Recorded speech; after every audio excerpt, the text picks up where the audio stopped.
I'm like, okay, how do I want to balance this African upbringing Mhm. and raising these kids in the US who Mhm. yell and say, don't do this, and every one after every second just spank them on the butt, and then you're like, wait, no, no, no, no, no, that's not what I wanted to do.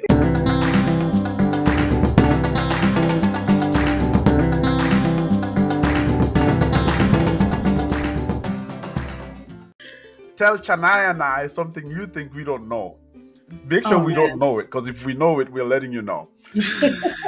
I don't know. That's being a vegetarian Uh-huh. and coming from an African background where we do a lot of meats and seafood and stuff. Uh-huh. That it's easy to balance the two, like to make African food without having to put meat in it, peanut butter stew and the jollof rice and all of Yes. that, right? Yes. To Yes. the cassava leaf and stuff, to our famous Gambian ebe, right? I do vegetarian ebe and they laugh at me. So I get that question a lot. And I'm like, dude, it's so easy. There's nothing complicated about that. It's So for me, so I'll take this, because it's important that we talk about that, like being a vegetarian and African. If you come from a place where I'm married to a Zimbabwean, their staple dish when they make their salsa, everything on the side is veggies, yes, and meat. The yeah, meat has to be there, right. right? And Gambian food, almost like the staple will be rice, but every kind of Everything. like thing that goes with the rice has some sort of meat base, Hmm. And for me, I've not eaten meat since 2012, sorry, 2019, Hmm. but I allow my family to cook with meat, Right. and I eat around it, because for me it's not a Yeah. case of like I can't eat anything, Yeah, like you're allergic. It's not like no, you're no, no, it's allergic. not It was allergy. Yeah, just, it's yeah, just it was choice. the Right. choice. Yeah. Right. Same thing for me too. Because, Mm. I do the grocery shopping, I do all of that. When I do, my husband tried the pescatarian thing for like 6 months. It didn't work out. So he's like, I need my steak and my lamb. So, so I buy it, I cook it, I wash it, I clean it. I just eat around it. I'm able to make same meal, two different pots, just, maybe starting. What I've learned is that I think outside of America and Africa, almost every other culture's Yes. food base, their Hmm. foundation is vegetables and then the meat on top. You look at Greek, it's Yeah. always veggies and the meat Yes. is cooked on the side separate. The juice is Ah. not in everything, right? Yeah. You Yeah. look at Arabs, it's the same way. They'll put all Yeah. these sides. So Yeah. Yeah. Africans and Americans, we start off with the meat and then Yeah.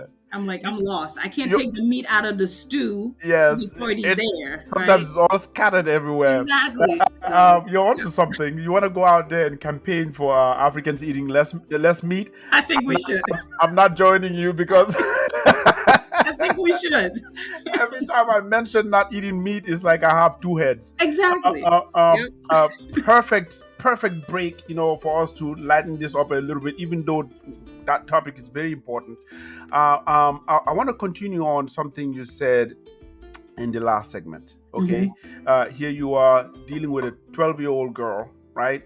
And I prepared this question in thinking about you two, right? Um, Asi, you did not go to high school here, Correct. right? And after I've lived here for 20 years, I've learned a lot about high school culture. Hmm. It's heavy, it's big, is actually it can define a person's life. The high school experience can be what made them who they are right now, if Hmm. they are adults, or Hmm. what broke them to who they are right Right. now, right? Right. So in thinking about that, and wanted to start with you. You and Chennai have a difference here. If you didn't go to high school here, are you well positioned to prep your daughter, your kids for high school life in America? And if not, like, how are you thinking about it? How are you dealing with preparing your kids for high school life? Do I take that? Yes. Okay. So I didn't go to high school, of course, like you said. So I know it's So you didn't different. go to high school here. Here. You went to Yeah, high school. I did, right? So I know it's different as far Yeah. as the culture and Mm. what happens in the high school. I'm not in those hallways. I'm not in Right. the classroom with them. I've Right. never been, Mhm. right? But I think when you think of an individual, Hmm.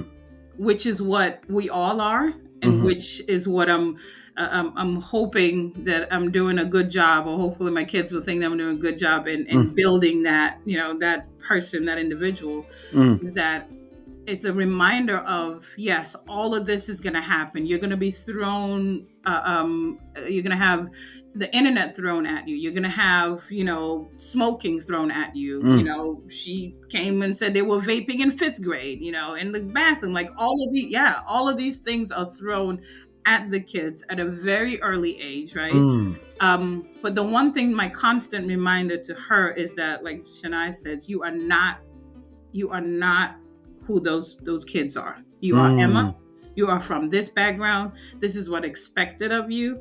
Every action has a consequence. Every action has a reaction, right? And make your know to make those right choices. mm. If you're about to do something and you get this funny feeling, like, right, that we've all had, like, you have to second guess yourself or Yes, question yourself. yes. Stop and think it through, because that means something is off. You've got Mm, this, this thing telling you, are you really supposed to? Or how would my mm, mom feel? Am I going to? mm. And I try to one thing that I tell my kids is, I don't want you to think that I'm going to be upset. Yes, I'll be upset. But my biggest thing, I'll be disappointed in you. Because the one thing that I know is the child that I'm raising, right? The child that I'm bringing up in this world, their expectations that I have of you, their expectations that you as an individual should have. And Mm, you as an American born, but from an African culture should have, right? An expectation of yourself, right? mm, So that's one thing and I tell them, I'm upset, but I'm mostly disappointed in you because I expected more. I expected better, knowing who you are, right? mm, So that's kind of how I look at it. I, again, didn't go to high school, but I feel like with all of that and the mhm. culture and the Yes, upbringing and expectations and, we talk peer pressure, we talk all of yes. that, would help them in a way that they'd be able to hopefully manage that, right? And if you know me, and probably not, I'm also big on my faith, Yeah, right? So yeah, I also, pray over yeah. them, ask them to pray, and Right, kind of go through all of that, because it's right. it's both. We Mm, can't do this on our own. We're not in mhm, those classrooms. We're mhm, not going to be mhm. prepared. But I Right. know that if I'm always stressing out and freaking out on when they leave this door, then I probably won't be able to get out and go to work. So I Right. pray over them. I let, you know, And let God. and let God handle Uh, the rest. And then part I of the just do my part that I can, because I can't control it all. part of the answer you gave me reminded me of something a guest said here, Habib from Benin. Mhm. He actually said something that is close, very close to what you just said. There's that general kind of like teaching and upbringing that you can instill in your kids, and you don't have to be a high schooler here for them Exactly. to know good is good, Good. right? Exactly. And like you said, following your instincts, following like that funny feeling, that is general. You don't have to go to high school here To know to that. know what that is. Right. And now your story is different.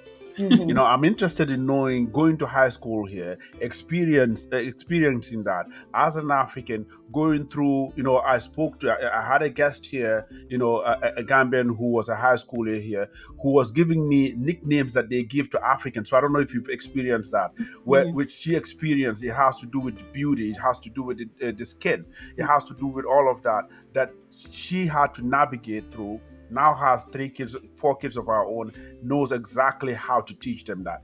In your case, you have a son, you're young, your husband is young, so I know you guys have 17 more kids to go. How are you thinking about, prepping your kids for something you've experienced already? You know what? When you were asking Elsa, I was like, you know what? I don't think there's a right or wrong answer to that, because when I went to high school and high school today, it is not the same. Different. Mm, Girls now have full faces of makeup in Yep. not high school, but even middle school. Middle school. There no was no way.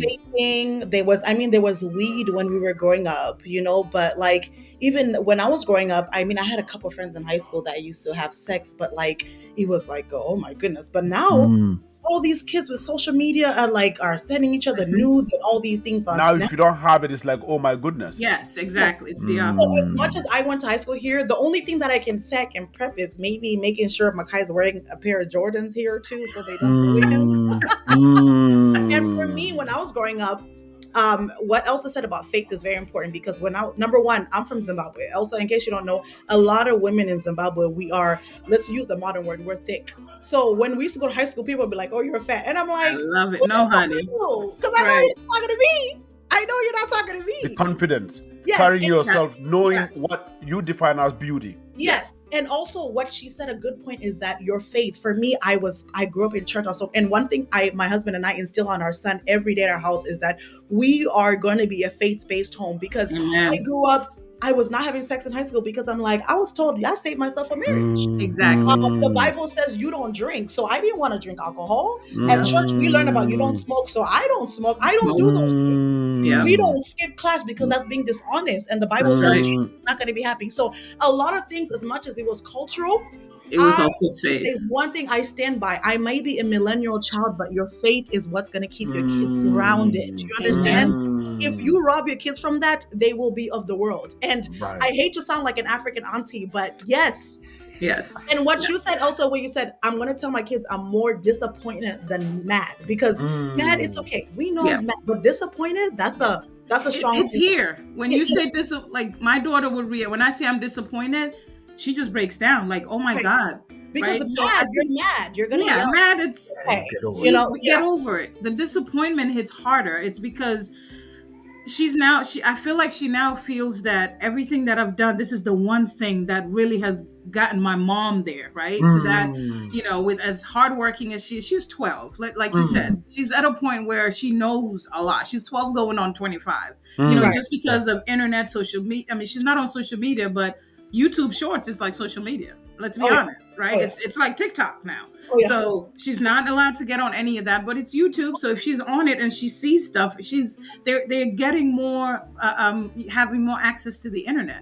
So telling her that I'm disappointed in her, and even the boys, it's like I can see it in them. Like my 10-year-old will like really, and then come back later. I didn't mean to disappoint you. This is what I'm gonna do to do better. You could see it. So I told myself, being mad and being angry and yelling and screaming, and granted, I do sometimes, but bringing that back to, I expect better. I expect more, right? To whom much is given, much is expected, right? So I expect more from you because I know what you're capable of. I know who you are. So that to me is big. The faith thing is just over everything for me. Oh, yeah. It's, Okay. so The two of you talk about faith in a way where, coming from where we come from, whether it's Christians or Muslims. In this case, Gambia is 95% Muslim. One thing is universal in a setting like that fear of a higher being is part of how the kids are disciplined. The fear of, because it's instilled in you. And I'm serious about, I'm choosing that specific word, fear, in you thinking that, okay, yes, I have my parents, but if they're not watching me, if they're not seeing me, it's not the It's end okay. all be all. There's actually a higher being. It's actually a security shield for parents where, all right, if I instill this in my kids and I know I won't be watching and seeing them daily, right.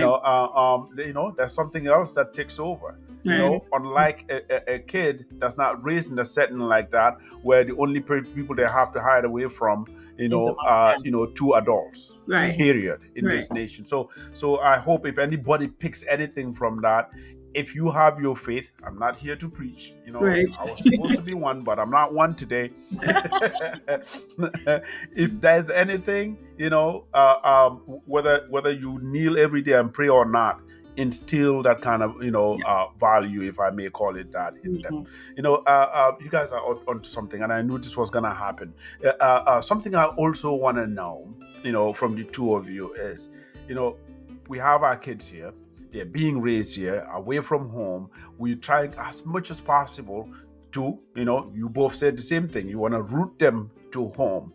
But is there anything being here that they're missing out on that you really cannot provide from here. You can talk about it, you can show it, but it's not the same. Does anything come in mind as far as like what you guys know from back home that is missing? Anybody? I'll go first. For Yeah. me, it's the family together aspect. I Mm. mean, we have family here. I mean, we have some family friends that we can call Yes. family, but when my mom goes back home and my sister, or I see pictures of people back home, even at funerals, like the togetherness. Presence. Mm. And that's one thing I miss about being home. Like, I mean, I try as much now. I love to value family time, but I think if there's one thing that I miss on being back home is that togetherness, family value. And I think Mm. we can try our best here in America, but It's they not the will same. never know. Right. Yeah. They Yeah. Mm. will never know. Yeah. So I Mm. think that's what they definitely miss. And also the contentment of having a little and being content. A lot of people back home are so content with the little they have. Here, it's always, we want the next thing, we want the next thing. And More. plus, Mm. my son has toys everywhere. You know, he plays with one toy together, and tomorrow I'm buying a new one, you know, but Yeah. Mm. we were not raised that way. It's like, you Yeah. know, you're going to love the two little toys that you have. So I think that those two things for sure. As you have family and friends, you have a sister who is raising her beautiful kids at home, Hmm. so for you it's direct, like I've said, Right. it's a daily thing. What are you seeing, in your kids and how they're being raised? What differences are you seeing that you feel like the kids are missing out on, mainly because of that, proximity, the geographical location, just being here in the States? I Anything think comes I in mind? agree with. I'm gonna second Shania. It's that togetherness, The and community. not only that, but the understanding that, okay, so I get the girl and the two boys. The boys Yes. are 5 years apart. They still boys, Yes. but they like two different things, Yes. right? Yes. But I go home and I see my nieces and my nephew playing together without one going, "This is mine. Don't play with mine. This is us." Like there's this separation that we have as American as our kids. And it's not what we put in them. It's just how the culture, the Right. society is, Right. right? Right. Right. So you take them home and it's like, cousin wants to play with them and it's like, no, this is my bubble. This, I'll play with you, but this is my space. Like we're all right, we're Mm. all about this space thing. You like, talk to me when I'm Mm. done. So I had Mm. to, and my sister will call and tell me, and she's like, they're fine, they're good. Last year they went for a week for spring break, and she's like, they're okay, but this one thing, and I have to remind myself that yes, it's the That's one interesting. thing Yeah. that maybe we Africans don't like because they're in Africa and they're coming back Mm. as American kids from an African culture, Mm. but they don't live there. So the upbringing, as far as, we work 9 to 5. So when I Yes. drop them off at school, I don't see them again till 6 o'clock. I've got 2 hours with them for dinner, homework, bedtime. Yeah. And weekends is when we try to do this thing and Right. and spend more time together. Mm-hmm. But back home is constant. The cousins are there, the neighbors Cousins are are there. The there. neighbors are there. Right. The Yes. the help son or daughter, the guy, the gardener tending to the whatever. It's Yeah. it's this togetherness and Yeah. what I feel like it's a village, bunch of different people Literally. coming Yeah. together, right? Mm. And Mm. with that, you learn a lot. But here, Mm. it's like the three of them. They go to school, they make friends. Yes, they come back, and it's just everyone in their own little kind of space. Yes. So sometimes I question: Am I doing this right? Should I leave them home a little bit longer? Right? Should I take them for the summer just to kind of give them, a better, like a balance, right? But that minimalism that Chenai is talking about, it's also important, appreciating what they have here. Yeah. They go back home, I feel like they're missing that. They got tablets, they have phones, they have the TV with Yeah. 20 million streaming channels, Yeah. right? And it's hard to give them that being here. What I mean by giving them that is that minimalist kind of like, oh, at your age, hey, this is enough. It's Right. hard to give them that when for countless hours of their lives, they spend You're not with times. them. You're not with them. Yeah, They you're not with spend them. there Yeah. with other kids. Yep. So you cannot isolate them too much Yep. from what it is that they see with other kids they're growing up with. And Right. that dynamic is one that is actually tough Yeah. to Yeah. handle. Yeah. I love both your brilliant answers, and I can super relate. I want to move to something that is, we're going to touch on the parents here, the parents, our parents. All right. So our parents are grandparents now, right? And they are who they are. And all of us are parents, born, raised, rooted back home. This is only a visit. Even now, even after your parents have been here forever, it's still a visit for them, because everything is back home. Oh, So now that it's their grandkids, right? Every now and then, as the adult at home, as the adult in surrounding the kids, they want to instill something, they deem good, perfect, great, nothing wrong with it. And you look at it, and that's not the direction you want to go. How do you handle our parents dealing with their grandkids and innocently, whatever they were trying to instill at that moment, whatever it is, right. in their head is as perfect as the sun coming out? Like, how do you deal in communicating with that? Elsa, you could take this one. So, It's coming to you. so I oh man, Yeah. this is perfect because I am living, breathing that right now, right? Mm. So the one thing that my I got a 12-year-old, she's a girl. The mouth is like her mama, right? It's like at that age, middle school, you feel like you know it all. You got an answer for everything, right? We were, at least I was brought up, I don't care if you have the answer. I don't care if you said it right or not and mama said it wrong. You do not say, no, but this is what I said. But mom, this is what I said, right? It's always you move on, right? So that's what I'm doing. So my mom would sometimes go, I'll say something to the kids, and you know, Americans are filled with opinions. You speak up for yourself, right? Which is the opposite of how Gambians are raised. Hmm. We say Gambia nice because everything is nice. Everything is okay. Okay or No not, problem. Gambia no problem. Gambia Mm. no problem. Because to us, that's just how it is. That's just our culture. That's just how we were brought up. But that also speaks to how Gambia is right now. Is because no Mm. one wants to speak up against, Mm. injustice, corruption. Boy, boy, by like boy, Yeah. you know, Yalla bahna. Yeah, yeah, go on. You can God speak. is good. God been good. God Yes. been good, and He's gonna keep being good. But Mm. Amen. God helps those who help themselves, right? So you gotta be able to speak up. So one thing that I'm dealing with is my mom saying, "Well, you going why did she say that?" I'm You gonna like, deal with that? Yeah. right, like Yeah. you gonna deal with that? She just said you told her to clean her room. She's like, I did it already, but you literally just saw her room, so you're just gonna deal with that. I'm like, I get it, but she's gonna speak her mind, not in a disrespectful way because I don't take that. You But won't I'm take that. also not expecting her to not just say anything and kind of deal with it and keep it in and fold it and we're gonna do this thing, right? Because in this culture and society that she's in, it's different. That she's gonna be expected to have those firm handshakes, look at Mm. you in your eyes, which we don't Mm. do as Africans. We No. you shake someone, you look away because that's a sign of respect, right? Mm. But all these different things that I've always for the last 11 years dealt with and had the kids. Now my mom is giving me a different sort of perspective, but I'm also balancing that and having to remind her that look, the way 30, 40, 50 years ago that you and I as a 40 some year old woman were raised is different from these 12, 11. I want my kid to come to me and talk. Like I need you to be able to speak up, and that's a little different for African parents, right? Hmm. So And, that's the balance that I'm dealing with. So a lot of and it is it's just her and culture, and are you gonna deal with that? Like that yeah, shouldn't have been said, yeah, So yeah.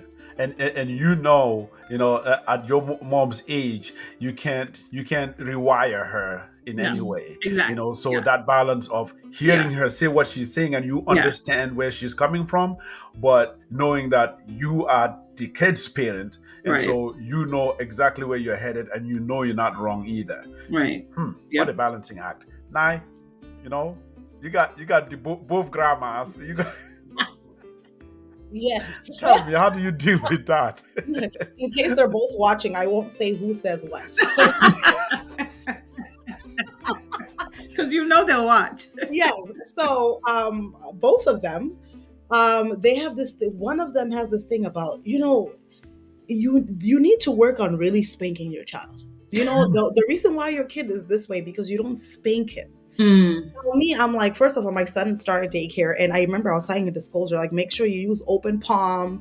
Any marks on your child's body will be reported. And either way, I'm like, it's not even about that. But for me, I grew up Yeah. deciding for myself, like, if I sneak out of the house and get caught to go to the party, all I'm gonna do is get hit. So why not go? Why not? Dad Oh. never hit us. Now I'm like, well, if I get in trouble with my dad, I have to sit here and have my dad talk slowly, Yep. tell me how disappointed he is in me, and I'm like, nah, I'm not doing it. Yep. A lot of times I would try my mother because my mother took the hit route, but my father Mhm. never tried that man because the disappoint. He'd be like, I'm so, and my dad used to talk slow. I'm so disappointed It because hits. you knew better and you Yes. decided Wow. to do, Yeah. And so for me, I'm like, yeah, we can spank them. Then what? So, Yeah. and then the other one has a hard time with me saying, Pumpkin, tell me how you feel. Tell me how you feel. And they're looking at me like, Yeah. what, Yeah. what are you talking What do you to mean? He's two. Yep. how you feel? But what we don't realize is that a lot of things That's interesting. we learned in our childhood, they're affecting our marriages now. Absolutely. They're affecting, right? One of the biggest things as a marriage is communication. If you and your spouse don't communicate, the marriage is over. Let's just get the divorce now, Yep. But we were not raised to communicate. Mm-hmm. We Yep. were not raised to talk about your feelings. So tell me how you feel. Tell my wife that.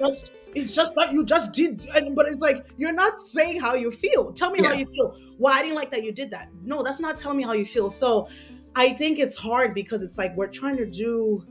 And then there's some moments, again, where we tap into our parents. I'm my mom sometimes. We're not going to talk. I'm just going to hit you and we're going to call it a day. You know what I mean? Yeah. But then now we're learning these things. And we're even now I'm trying to teach my mom, like, Mom, you hurt my feelings. And you should hear my mom, her response to just stay silent. Like, yeah.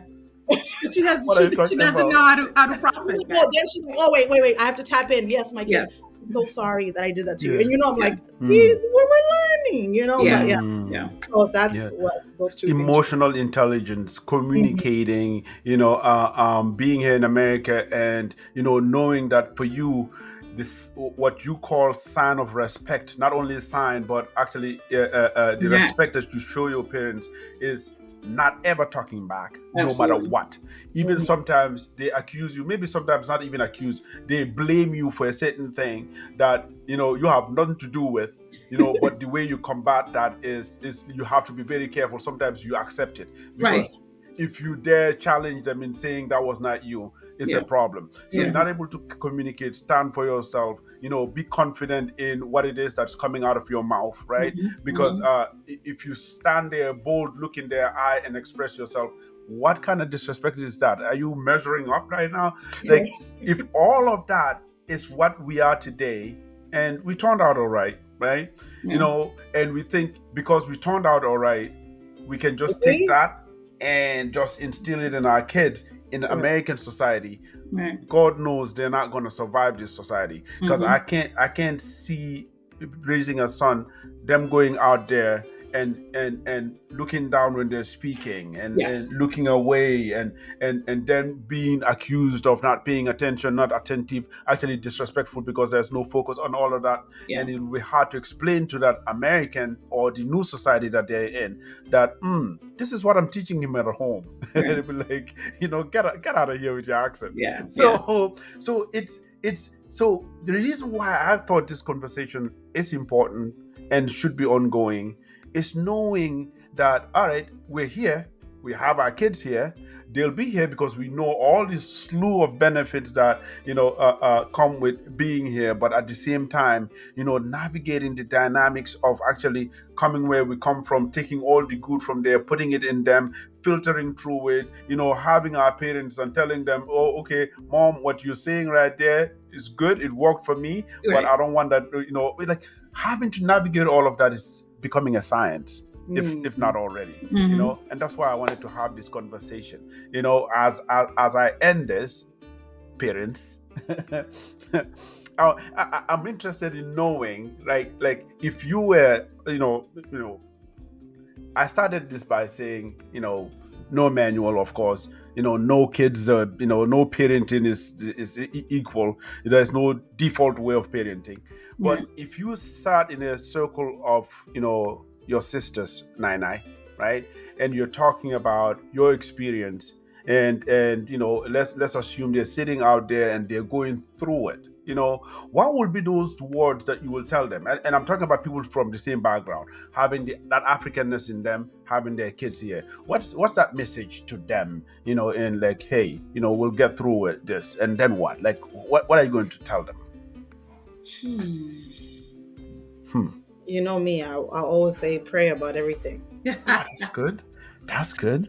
But say, don't be too hard on yourself. Mm. Don't be Oh, too that's hard on good. yourself. And the Mm. thing is, the reason why I'm saying is that because when my son was 1, I had to parent a certain way to fit that 1-year-old mold, right? And now that he's 2, he has a little more understanding. I can't do what I was doing at 1 because he's 2. So if I Shit. put so much pressure, you put so much pressure on yourself. Like Elsa, her daughter is 12, but her daughter's going to be 18, and she can't do what she was doing at 12. When it's 18, it's going to be a different. So Different. don't we are all learning. We're doing the best that we can. We're Uh, doing the best that we can. Don't put so much pressure on yourself. And again, don't look at what other people are doing, because to be a little oh, that's transparent, good. sometimes I won't lie. I hope my sister doesn't watch this, but Mike's wife, Sure. when I moved here, I used to say, am I a horrible mom? Elsa, Mike's wife is a different woman. Like, very She's organized. yes. Then I got to the point when I said, no, I'm not her. Mhm. I'm not Yep. her. And Yep. number one, we have a 7-year age gap to begin with. Right. Okay. Right. So, but you cannot look at what other people are doing. What Yeah. you're doing the best for your child. Right. The way Mike's wife parents her son might Mhm. not be the best way to parent my son. Right. I'm parenting my son Mm. the Right. best that I am for my son. Right. So I think that's definitely advice that I'll give, that you're doing great. Don't put so much pressure on yourself, and don't look at other people, what they're doing. Yeah. Mhm. Us, you have your sisters around you, they're going through it, new parents and ones with teenagers, and they're going through it. What's that word you'll give them? Remember, they all come from the same background, so it's the same similar issues. What will you tell them? I think one thing that I would say is to, as a Gambian Mm. working mother, Mm. would be to invest time with the kids. Because a lot of it, as Africans, we come as foreigners, we come Yes. into work, school, make that living, grind, right? And then we forget that these kids are here.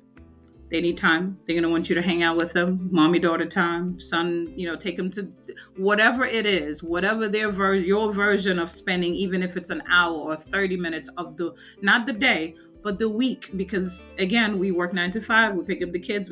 You got this little time during the week. Hopefully, depending on your schedule, you hopefully have a day off that you can spend an hour with them. It could be the park. It could be the littlest things, right?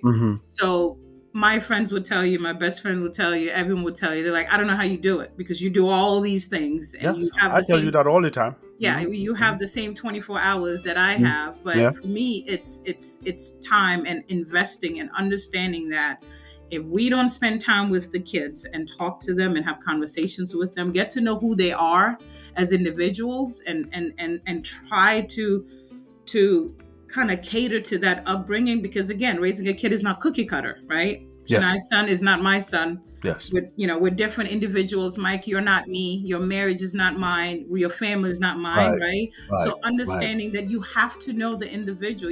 Yes, this is a child, but the culture we live in, at 18, they're grown, right? At 18, they're grown. So I have up until, and of course more, but I have up until 18 to try to get this mold and hopefully guide you into this life and adulthood that you're gonna face. So I'm big about spending time with the kids, in investing time, because to be honest, my parents didn't do that, right? It was work. You're gone. As long as you got food, roof over your head, all of Yes. that, we good. You're Yes. taken care of. Like Yes. but that's not what this is, right? And when they come home, the adults are over there, you're over Exactly. there. The kids are there. So you never get this conversation. We do dinner at the table every night. I don't care where daddy is. I don't care where the kids is. Who's not hungry. You sit at that table and we talk about our day. We figure out what it is that mommy, you need help with, mommy. And if we need to take that just me and you conversation outside of your siblings, we do that, right? So Ah. my kids will know, Mommy, I don't want to talk about it now. Or Mm. I pick them up and it's like, Mommy, can we talk? And we go Mm. up to the room, go up to the closet, and we close the door and we talk, right? Because you Mm. don't want to have this conversation in front of the siblings and everyone. And so time is important. We have to remember to spend that time with the kids, because outside of all of that, you can try to instill this cultural thing in them as much as you can, but time is what really gives you that opportunity to really get, hey buddy, to really make it happen. Okay. Let me finish. He knows Let me finish. Auntie. Yeah, let me finish. Let me finish. Let me finish. Oh, Jesus. It's Talk about okay. parenting. Talk about parenting, right? Good segue. Ladies, two women that I truly love, that I care about your opinion, because we are all in this circle of parenting. We've all, not only nudged and give each other nuggets here and there, but this is why I wanted you guys here. You wear too many hats, right? Today I wanted it to be, parent centric, right? When I think about you, Oz, right? Like you said something that when you talked about being this this unicorn in your field, African woman in IT. Everywhere you've walked, you've been the only woman in black mostly, right? I want to talk to you about that experience on another other segment. That's why I'll have you here, because it will help somebody out there. Now you're in a space that, for me, when I think about, that's why I mentioned the HR part of things, right? When you talked about that in recruiting, I want to bring you here to talk about that side of the hats you wear, because as Africans, when we come here, I know what that lack of not only knowledge, but just how I carried myself, whether it's at the end of a job interview, asking for more, whether it's my value and asking for promotion, whether it's just, being the person that it has asked to work extra time. And I'm like, okay, give it to me. like, being here, that Africanness in me, before I actually chained, Yeah. that you can ask for more, that you can You can say no. you can say no. It took forever, and that's the part that I'll bring you. That hat is the one that I'll have you wear in another time, because you're experienced there. But today, thank you guys for talking about the kids, because this is very, very important. Until the next one, for me, I'm fulfilled today. Thank you. Thank you for having Thank you us. for having us. All This was right.